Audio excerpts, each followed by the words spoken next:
You're listening to Power WAUG and Power750.com. Thank you for tuning in to another broadcast of the Babe Tom Herman Show with your host here, Herman Thomas. And what a great week we had in the world of sports. Beginning Sunday with the big win for the New York Giants, led by Super Bowl MVP Eli Manning, leading them to a 21-17 victory in Super Bowl 46 over the New England Patriots. It was a good game. Not, I wouldn't say the best I've ever seen, but it was very competitive from opening kickoff. Although that made great headlines, what made even bigger headlines was the post-game events that happened. One in particular, Tom Brady's wife, Giselle, who was being heckled by some Giants fans as she was leaving or attempting to leave the floor that she was on, headed towards the elevators, and someone shouted out, or a few of them shouted out, "Eli owns your husband." And of course, her natural instincts would get her frustrated. And the cameras were beaming, of course, on the back of her head, and I'm sure she was probably not aware, or should have been aware. And she made some statements about the receivers. They should have caught the ball that her husband threw. And unfortunately for her, it was, it became viral. And New York Giants running back Brandon Jacobs, during the interview, said, some, comments aimed towards her, saying that she should just worry about remaining pretty. In,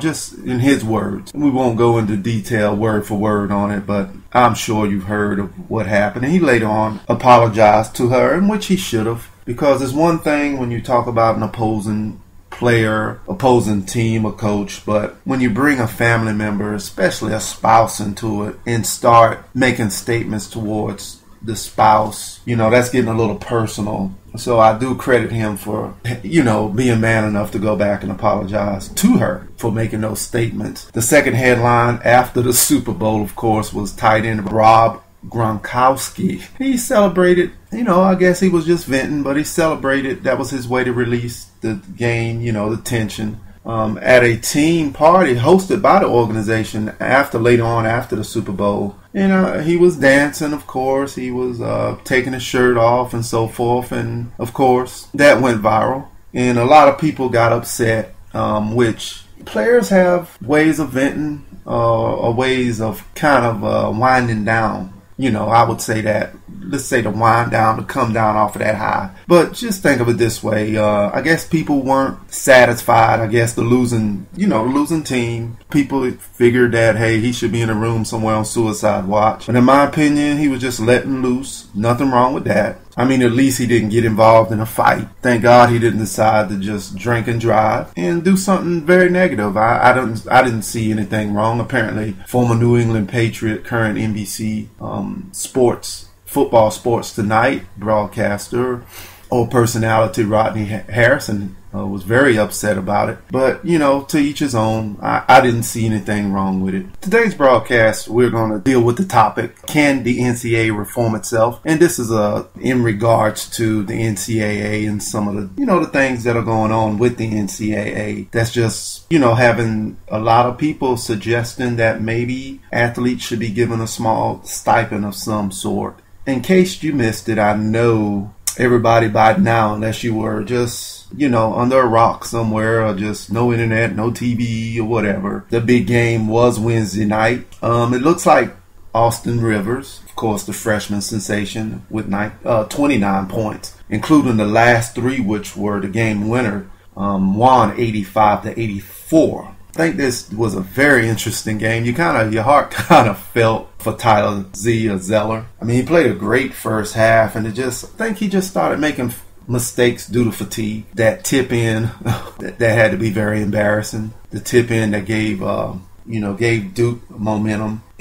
Austin did a little head fake, gave him a little separation, and he popped the three. Let's hear what Bob Harris, courtesy of IMG Sports, Bob Harris with the call for the Duke Blue Devils Sports Network. Foley grabs the rebound. 84-82. Tar Heels. 9 seconds left as Rivers comes front court. Rivers works against Bullock. To the right side he goes. He'll try to step back with 1 second. Let's fly. Got it! The Blue Devils win it over North Carolina. 85-84. Oh my gosh! I do not believe Now, certainly you could hear the excitement on Bob Harris's voice with the Blue Devils in that great win. Once again, Duke led by freshman sensation Austin Rivers with 29 points, including those last three, which were the game winner. Welcome to the Babe Tom Herman Show with your host here, Babe Tom Herman. The Babe Tom Herman Show is sponsored by E, a natural skincare studio with the owner, Eugenia A. Jones, located on 711 Iredell Street in Durham, North Carolina. Give Eugenia a call at 919-416-1490. Once again, that's 919-416-1490. Eugenia specializes in facial treatments, manicures, and pedicures. She has a combined 22 years experience. So once again, give her a call. Now, we heard the joyous call by Bob Harris, who called the game for the Duke Blue Devils. Now we're going to hear not so high side of the game from Jones Angel, who called it for the UNC Tar Heels on Wednesday night. And this is feed courtesy from WRAL.com. So let's hear Jones Angel perspective doing his play calling of this final shot by Austin Rivers. With 2 seconds to go. For the win, and he hit it. Rivers hits the three to win the game. Are you kidding me? Duke wins it by 1. Are you kidding me? That's the that's the term. Are you kidding me? But also, once again, that was a great game. And just to hear two different sides, the winning perspective from Bob Harris and the losing perspective calling of the game from Angel or Jones. Also of local interest on that night, Wednesday night, of course, Florida State could have really took sole possession of first place, but unfortunately they were upset by the Boston College Eagles, in which they defeated Florida State 64-60 up at Chestnut Hill. And also Wake Forest loses once again to Virginia 68-44. Let's go back to Monday night. We did say that we would include North Carolina Central University men's and women basketball teams in our coverage. North Carolina Central, of course, played Bethune-Cookman down at Daytona Beach. They were led by Dominique Sutton's 18 points and won 81-79. I think that's their second win over Bethune-Cookman this year, and that, of course, was on Monday night. That makes them to 12-11 overall, and in the MEAC 6-4, which they are currently in 6th place. Now Saturday they do have. I think their women and men are in a doubleheader on Saturday over at McDougal McClendon Gymnasium in Durham, North Carolina. The men and women both play Savannah State. So certainly for the men, that's going to be a big game to get them, to get them moving up in the seed with the MEAC tournament coming in a few weeks. Also, North Carolina State with a big win on last Saturday, 87-76 over Wake Forest. And on Thursday night, a big win, of course, on the road at Georgia Tech, a team that upset them earlier in the season, which they beat Georgia Tech 61-52. I think the biggest news in that game is that Scott Wood finally missed some free throws. It was his first he missed 3 free throws, which were actually the first 3 he missed this whole season. And that was, I think, more of a headline than their actual victory. North Carolina State, of course, was led by C.J. Williams, 15 points in that big win. That win puts them looking good going into NCAA tournament. Now, the men's standings is very tight now. Duke, North Carolina, and, of course, Florida State are all tied for first place at 7-2. Duke and North Carolina are 20-4 overall. Florida State 16-7. NC State is in second place, sole possession of second place at 7-3 and 18-7 overall. Now, this weekend's a couple of big games. Virginia will be traveling to Chapel Hill to face the Tar Heels at 1 o'clock on Saturday, and Duke plays Maryland, host the University of Maryland Terps over at Cameron at 4.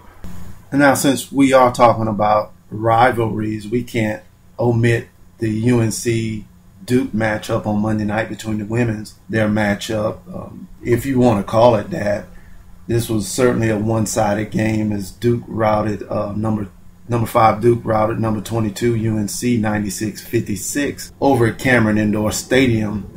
Like I said, there's nothing really much to say about this game, but other than that, it was a blowout. Duke, of course, was led by Tricia Liston with 23 points, 7 rebounds. And, of course, with their freshman sensation, Elizabeth Williams, who had 13 and 10. 10, of course, in reference to rebounds.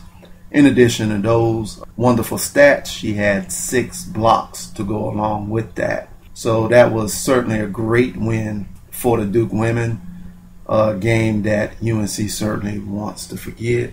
But apparently they didn't forget too much about it because, unfortunately for them, on Wednesday night, they got they were just blown out again by the Miami Hurricanes down in Miami, 61-37. So certainly there's 2 games back-to-back getting blown out like that. There's a lot of work to be done for the UNC Tar Heel women. And on top of that, about a month ago, they were defeated by 51 points up in Connecticut by UConn. So there's certainly a lot of work to be done for the Lady Heels. Past 2 games are certainly 2 games I know they certainly would like to forget. Also of local interest, the North Carolina State women bounced back on Thursday night with a big win over Longwood, a win they really needed, when they certainly needed, bouncing back from Sunday's loss, of course, to the University of Virginia, which they fell to the University of Virginia 55-47. Now, going back to the game against Longwood, which I mentioned that NC State needed, of course, with a 74-45 win over Longwood at Reynolds Coliseum on Thursday night. Also on Thursday night, Wake Forest wins their second in a row, 65-55 over Florida State. They followed that great win that they had on Sunday over Boston College. So they're on a little winning streak. Also, Duke follows up their big win Monday night as they followed up their win with a victory over Boston College 71-62 in a pretty tough matchup. You just wonder sometimes, did they overlook, or just, sometimes when you play such a big rival game, the next game can be sort of a letdown. They were in a tougher battle than most people anticipated against Boston College, once again winning 71-62. Now, to get to the standings, the ACC women's standings, very competitive this year. It's going to come down apparently to the University of Miami women and Duke's women, as they're currently Duke women are 11-0 in the conference, currently ranked number 5, overall record of 20-3. Miami at 10-1 and 21-3. North Carolina falls in a tie with those 2 losses to Duke and Miami. They're in a tie for 4th place at 7-4, 17-7 overall. And if you go down and look at Wake Forest and NC State, they're both tied. It's 4-7. North Carolina State with a 15-10 record, and Wake Forest women with 14-10 record. Also, when you talk about Wake Forest, of course, this is certainly a rebuilding year for the men and the women. And certainly, if you look at a disappointment, so there's no surprise there that they both are struggling this season.